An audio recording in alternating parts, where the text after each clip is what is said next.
아멘. 기도합니다.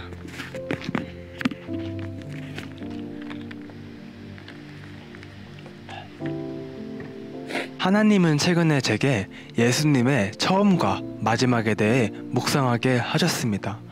성경에서 예수님은 처음과 마지막에 우리에게 어떤 말을 남기셨을까? 우리가 어떤 글을 읽을 때도 두괄식, 미괄식으로 책의 핵심 내용을 말하잖아요. 또 막 사람의 마음을 사로잡으려면 두괄식으로 얘기해야 된다. 논리적으로 말할 때도 막 서론에선 흥미를 유발해야 되고 결론에서는 모든 내용을 정리하며 깔끔하게 한 문장으로 요약해야 한다. 참 이렇게 말하는 것에 처음과 마지막은 굉장히 중요하게 여겨지고 있습니다. 예수님도 이 부분을 굉장히 잘 아셨던 것 같아요. 예수님이 사역을 시작하시면서 처음으로 말씀하시는 내용이 이르시되 때가 찼고 하나님의 나라가 가까이 왔으니 회개하고 복음을 믿으라 하시더라. 예수님도 우리에게 처음 하시는 말씀이어서 굉장히 중요한 말씀을 하셨을 거라 저는 생각이 들거든요. 다들 많이 들어봤을 말씀인데 오늘 제가 여러분들과 나누고 싶은 포인트는 회개와 하나님 나라입니다. 이야기를 시작하기 전에 제가 한 가지 말씀드리고 싶은 것은 제가 어떤 영적인 은사를 갖고 있는 것은 아닙니다. 그저 말씀에 우리의 현실을 비추어 보자는 거예요. 예수님은 이렇게 사셨는데 우리는 어떻게 살고 있는가 한번 돌아보자는 이야기입니다. 많은 크리스천들이 영적인 관점에서 봤을 때 회개의 차원에서 머무른다는 마음이 들었습니다. 그러면 여기서 제가 말하는 회개의 차원과 하나님 나라의 차원은 무엇일까요? 예수님의 주된 핵심 사역은 하나님의 나라를 선포하고 하나님 나라가 무엇인지 제자들에게 가르치고 알려주는 것이었습니다. 그러나 우리의 예배를 한번 돌아봅시다. 회개하고 복음을 믿으라 하시더라. 이 말씀에 여전히 회개, 죄사함의 차원에만 머무르고 있지 않은지 생각해 봅시다. 여전히 나의 예배가 하나님께 나의 죄, 나의 힘듦, 나의 어려움들만 고백하러 가는 시간입니까? 나의 연약함 때문에 예수님을 매주 십자가에 못 박진 않나요? 주님, 제가 어제 술을 거하게 먹어가지고 예배 가기가 좀 그렇네요. 제가 어제 야동을 봐가지고 너무 수치스러워서 예배 가기가 좀 그렇네요. 주님, 제가 어제 부모님이랑 싸워가지고 마음이 조금 어렵네요. 제가 이렇게 말하는 걸 틀렸다 말하고 싶은 게 아니라 예수님이 말하는 하나님 나라의 관점에 대해서 말해보고자 하는 거예요. 하나님의 나라는 회개, 용서, 회개, 용서, 회개, 용서의 어떤 이런 굴레의 차원이 아님을 우리가 기억합시다. 예수님은 분명 말씀하십니다. 회개하고 그 다음에 바로 복음을 믿으라 라고. 그럼 복음은 무엇입니까? 예수님이 이 땅에 오셔서 십자가에서 우리의 모든 죄를 사하시고 하나님과 다시 관계를 맺을 수 있도록 연결다리가 되어주신 것 아닙니까? 우리의 예배가 매번 우리의 연약함만 주님께 드리는 예배가 아니라 하나님 나라에 대한 선포와 하나님의 통치를 받는 하나님의 백성들이 일어나는 시간이 되기를 소원합니다. 예수님이 처음 말씀하신 것이 회개와 하나님의 나라였다면, 그렇다면 마지막으로 말씀하신 것은 무엇일까요? 예수님은 승천하시기 전 제자들에게 이렇게 말씀하셨습니다. 예수께서 나와 말씀하여 이르시되 하늘과 땅의 모든 권세를 내게 주셨으니 그러므로 너희는 가서 모든 민족을 제자로 삼아 아버지와 아들과 성령의 이름으로 세례를 베풀고 내가 너희에게 분부한 모든 것을 가르쳐 지키게 하라. 볼지어다 내가 세상 끝날까지 너희와 항상 함께 있으리라 하시니라. 예수님은 제자들에게 하나님의 나라를 가르치셨고 이제는 그것을 제자들이 지키게 하며 제자들이 그들의 제자를 삼으라고 말씀하십니다. 예수님의 가르침을 받은 제자들과 보혜사 성령을 받은 제자들이 이제는 하나님의 나라의 자녀에서 하나님 나라의 백성으로 성장하게 된 것입니다. 여러분 놀랍지 않나요? 우리의 믿음은 어디에 있는지 한번 점검해 봅시다. 우리의 예배가 우리의 죄를 고백하는 데 있나요? 아니면 하나님의 나라를 선포하는 데 있나요? 메시지를 준비하면서 저희 교회에서 저희 목사님이 금요 예배 때 나눠주신 말씀이 생각이 났습니다. 여러분, 천국에 없는 한 가지가 있대요. 천국에 없는 한 가지 무엇일까요? 기도, 말씀, 찬양, 예배. 이것은 천국에 다 있어요. 이것이 회복된다고 부흥이 오진 않아요. 이것은 전조 증상일 뿐입니다. 그저 단서이고 현상일 뿐이에요. 그러나 이 땅에 임한 하나님 나라에 없는 한 가지,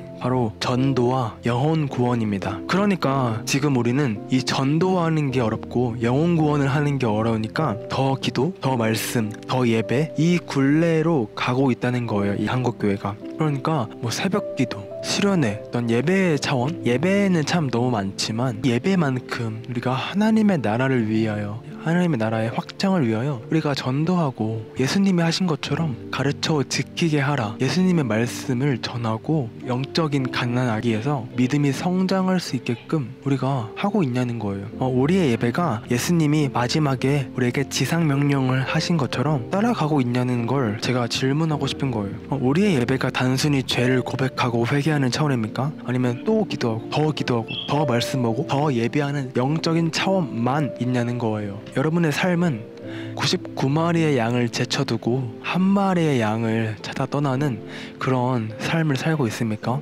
그러면 지금까지 예수님의 처음과 마지막을 봤는데 예수님의 첫 번째 제자였던 베드로의 처음과 마지막은 어땠을까요? 말씀하시되 나를 따라오라, 내가 너희를 사람을 낚는 어부가 되게 하리라 하시니 그들이 곧 그물을 버려두고 예수를 따르니라. 예수님은 베드로에게 이렇게 권면합니다. 내가 너를 물고기가 아닌 사람을 낚는 어부가 되게 할게. 이 말씀은 예수님과 베드로의 마지막 만남에서 이렇게 해석을 할 수 있을 것 같습니다. 그들이 두반 먹은 후에 예수께서 시몬 베드로에게 이르시되 요한의 아들 시몬아, 네가 이 사람들보다 나를 더 사랑하느냐 하시니 이르되 주님 그러하나이다. 내가 주님을 사랑하는 줄 주님께서 아시나이다. 이르시되 내 어린 양을 먹이라 하시고, 예수님이 처음 베드로에게 말씀하신 것은 내가 너로 사람을 낚는 어부가 되겠다 말씀하시고, 마지막에는 이르시되 내 어린 양을 먹이라 하시고, 참 이 사이에 베드로는 예수님을 3번이나 부인했고 예수님이 십자가에 돌아가시는 그 상황에서도 베드로는 도망쳤습니다. 그러나 예수님은 베드로를 포기하지 아니하시고 결국 이렇게 물어보십니다.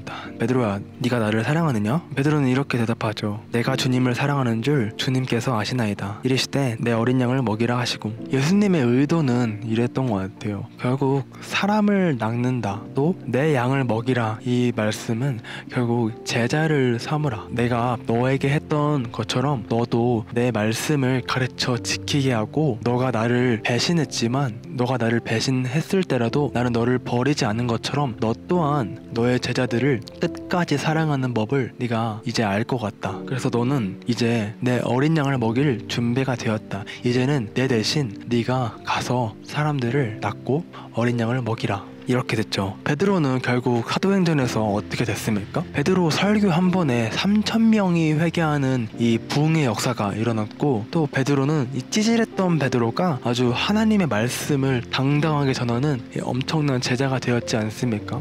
이것처럼 예수님은 우리를 끝까지 사랑하시고 우리를 끝까지 보호하시지만 예수님의 목적은 제자를 삼는 것에 있었던 것 같습니다. 예수님이 베드로를 제자 삼았던 것처럼 베드로도 자기의 제자들을 삼는 것을 예수님은 원하셨겠죠. 그래서 결론은 우리의 믿음의 차원은 어디에 있는지를 돌아보기 원합니다. 나의 예배가 회개의 차원에서 머무르는지 하나님 나라의 차원에 있는지 한번 생각해 봅시다. 나의 정체성이 하나님의 자녀에만 있는지, 아니면 하나님의 백성, 하나님의 군대에도 있는지, 내 인생을 위해서 살아가고 있는지, 아니면 하나님의 나라를 위해서 살아가고 있는지, 또 복음을 믿기만 하고 있는지, 아니면 복음을 전하기도 하고 있는 삶인지, 또 내가 제자가 되는 것만 하고 있는지, 아니면 내가 제자가 되고 제자를 삼는 것도 나는 하고 있는지, 말씀을 마무리하면서 제 얘기를 좀 했으면 좋겠습니다. 저는 이 유튜브 채널 명처럼 데소유, 외국 찬양을 번역하는 사역을 하고 있었습니다. 저는 워낙에 찬양 듣는 것을 좋아하고, 또 외국 찬양의 분위기가 너무 좋고, 외국 찬양을 주는 어떤 은혜와 어떤 임팩트, 어떤 영적인 분위기가 너무 좋아서 이 번역을 하는 사역을 시작했습니다. 그런데 번역을 하는 사역을 계속하고 있지만 사실 제 사역은 이게 주가 아닙니다. 외국 찬양을 번역하는 일이 본질은 아니라는 생각이 들어요. 그러니까 결국에 예수님이 우리에게 말씀하신 것은 말씀을 가르치고 또 지키게 하라 라는 말씀인데, 어떤 찬양을 보고 찬양을 듣고 어떤 찬양을 번역하는 일은 사실 어떤 부수적인 일인 것 같다는 생각이 들었어요. 저는 지금 홍대에 있는 뉴송처치에 다니고 있는데, 저희 교회는 전도하고 제자 삼는 교회입니다. 그러니까 제가 좋은 찬양의 분위기, 예배의 임재, 더 기도하고 더 예배하고 더 말씀을 보고 이 차원에 넘어서 정말 길 잃은 한 마리의 영혼들에게 찾아가서 복음을 전하고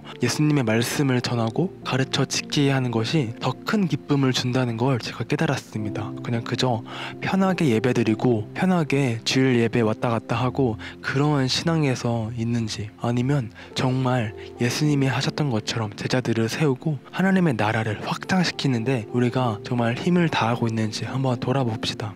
말씀을 마무리하면서 회개하고 복음을 믿으라, 이 차원을 넘어서 하나님의 나라, 하나님의 백성의 정체성으로, 하나님의 군대의 정체성으로 이 땅 가운데 하나님의 나라를 선포하는 자로 세워지고 또 복음을 전하고 가르쳐 지키게 하는 예수님의 제자들이 되기를 소원합니다.